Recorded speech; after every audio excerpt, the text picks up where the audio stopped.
Hello guys, so tatry ko ngayon mag-change oil ng aking motor na si Aerox. Kung makikita nyo is may hawak akong bottle plastic kasi naghahanap ako ng pagsalinan ng aking oil kasi nawawala yung aking imbudo para mas mapadali sana, pero hindi ko ito mahanap, kaya gumagawa ko ng paraan para maisalin ko mabuti yung oil para hindi ito masayang at matapon. At guys, itong pag-change oil na ito ay napanood ko lang din ito sa YouTube,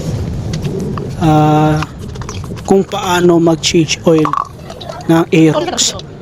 So pinanood ko to dahil gusto ko malaman kung paano mag-change oil ng aking sariling motor at para makasave din ako. So kung nakikita nyo, nililinisan ko yung DIY na embudo na ginawa ko. So manood lang kayo guys at tignan nyo yung process. Hope na makapulot kayo ng aral dito sa video na ito kung paano i-change oil yung sarili ng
ito guys. Binubuksan ko na yung oil na aking ilalagay.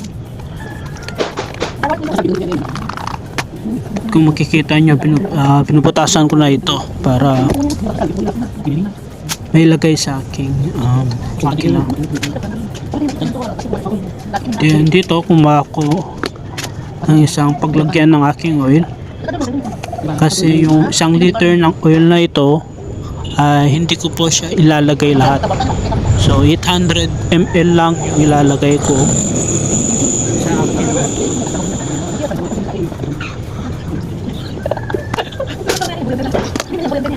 Benefit ko na itong DIY na ginawa ko para may salin sa itong oil. Kita ko hindi ito fit. Ako lang muna itong cheap oil na tanggal nahanap ko yung plug para mag-drain ko ito.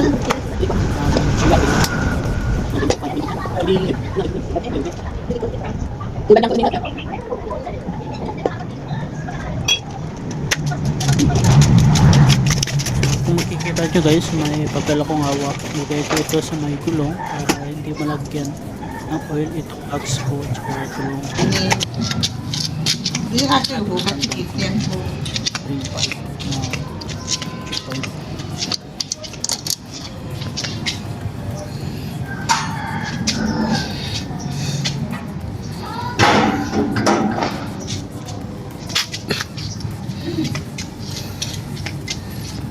Dentro é isso, não é verdade.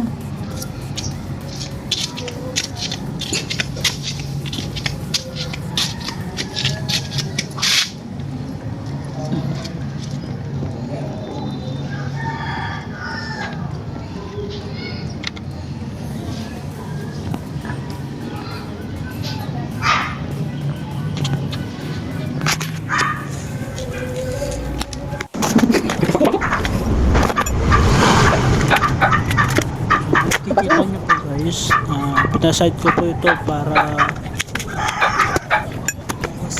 natitira.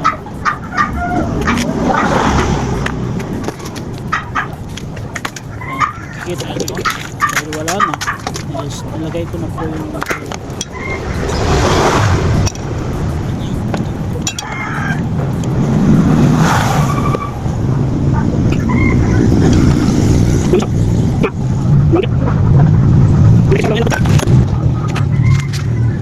Natim lang lang.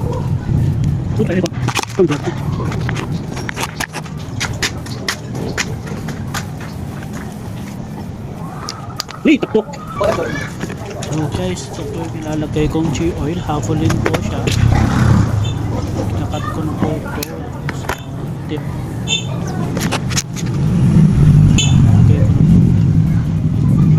so ganyan lang po kasi paglagay po natin ng G oil po. So, lagay nyo po mabuti o bigayin nyo po. Wala pa kasayang diba?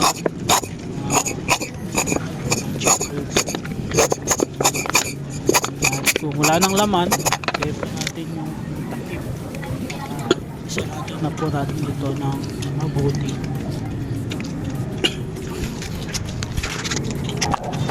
So guys, kung makikita nyo, nihigpitan ko na po yung lock ng ating G-oil. Gumamit lang po ako ng sirang damit po dyan at plies para mas mahigpitan pa natin mabuti at mas secure po.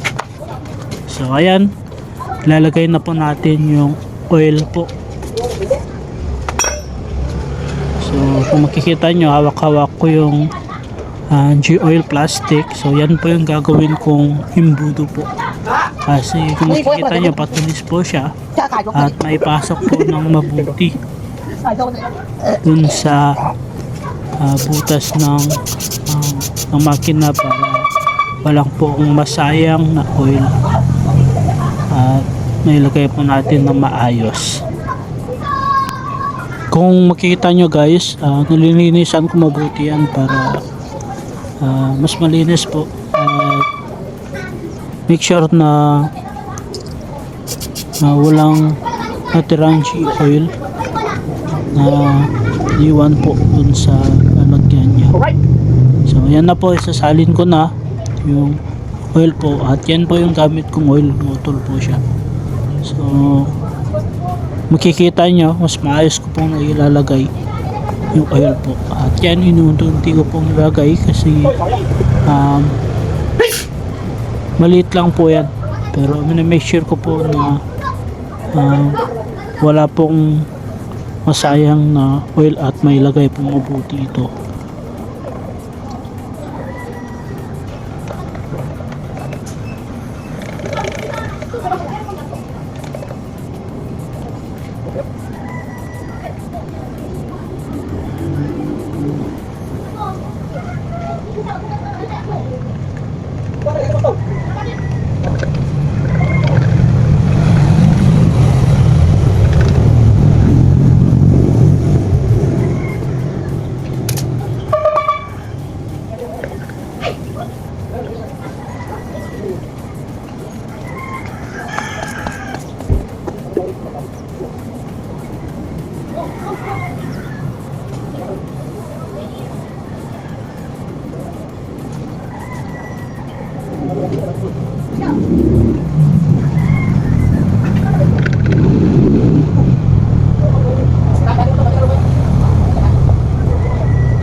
So guys, kung makikita nyo, pinubuksan ko yung isang oil kasi lalagyan ko ito ng konti kasi may nabuhos kanina para mapalitan yung nabuhos kanina na oil. So yan guys, patapos na din tayo. So inaayos ko na yan, pupunas na ako ng kamay at pinupunasan ko na yung mga nabuhusan ng oil para malinis.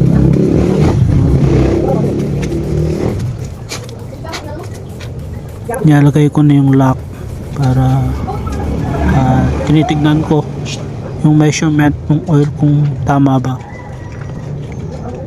So, kung makikita nyo, tinitignan ko, okay, tama naman at sakto naman yung oil na nailagay natin, kaya nilock ko na siya at hinihipitan ko na din ito.